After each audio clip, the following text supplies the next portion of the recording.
এই যে একটা নতুন বাংলায় শুনছি বুদ্ধিজীবী বুদ্ধিজীবী, আমি তো বাঙালি এবং আমি যথেষ্ট বাঙালি। আমি 3 দশকের বেশি আমি প্রবাসী, কিন্তু আমার কাছে যত বাংলা বই আছে, বাংলা কতজনের কাছে আছে আমার সন্দেহ রয়েছে। আমি বাংলা পড়ি, আমি বাংলা খবর রাখি যে কোথায় কি হচ্ছে শিল্প সাহিত্য সংস্কৃতির। আমি তো বাঙালি। আমরা সলিল চৌধুরীর গান শুনে বড় হয়েছি, সলিল চৌধুরীকে বুদ্ধিজীবী হিসাবে দেখিনি। আমরা সুনীল গঙ্গোপাধ্যায়, শীর্ষেন্দু মুখোপাধ্যায়, সমরেশ বসুর বই পড়ে বড় হয়েছি, ওনাদের বুদ্ধিজীবী নয় লেখক হিসাবে দেখেছি। উৎপল দত্ত আমাদের সংস্কৃতিতে ওতপ্রোতভাবে জড়িত, মানে নাটক থেকে শুরু করে সাহিত্য, মানে কি নেই উৎপল দত্তের, কিন্তু ওনাকে কোনোদিন আমরা বুদ্ধিজীবী হিসাবে দেখিনি। এটা গত 14-15 বছর আগে ওই একটি সংবাদ সংস্থা তারা খুব আনন্দ করে বাজারে একটা নাম দিয়ে দিয়েছিল, একটা হোর্ডিং দিয়ে দিয়েছিল, বুদ্ধিজীবী বা পরিবর্তন রাজনীতির হোয়াটএভার।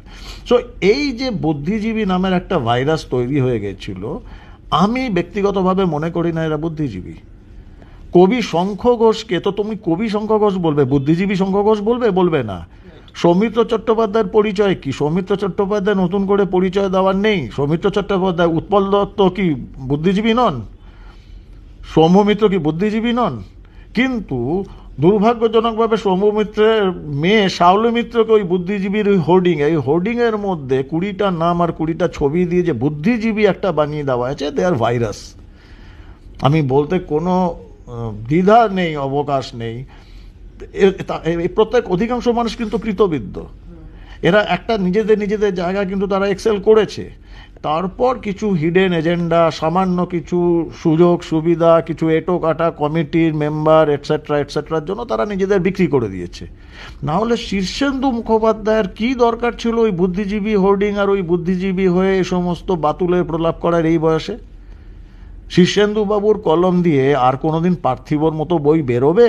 কোনোদিন বেরোবে না।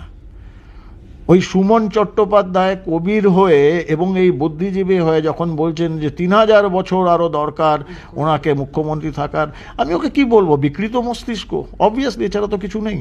আর তার রেজাল্টও দেখা যাচ্ছে। তোমাকে চাই আর বেরোবে না, কারণ উনি আরও অন্য কাউকে চাইছেন না, 3000 বছরের জন্য চাইছেন। 55 জন মৃত্যুকে, সহনাগরিকের মৃত্যুকে ওনারা যে জাস্টিফাই করছেন, ওনারা ভুলে যাচ্ছেন ওনারা যার পদলেহন করে বেঁচে থাকার চেষ্টা করছেন সেই দলের 19 জন লোকও রয়েছে ওর মধ্যে।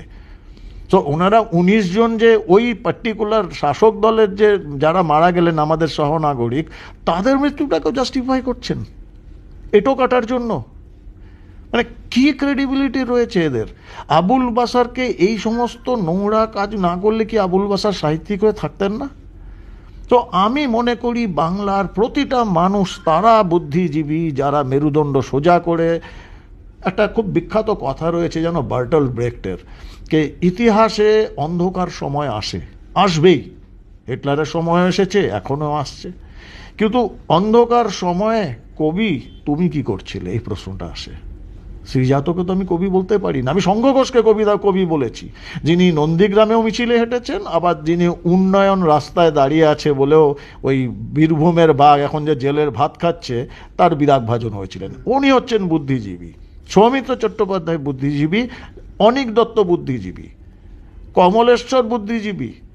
উনি গরু কয়লা চুরি করে জেল যাননি, ওনাকে পুলিশ লকআপে নিয়ে গেছিল বা ভ্যানে তুলেছিল, উনি বই বিক্রি করছিলেন।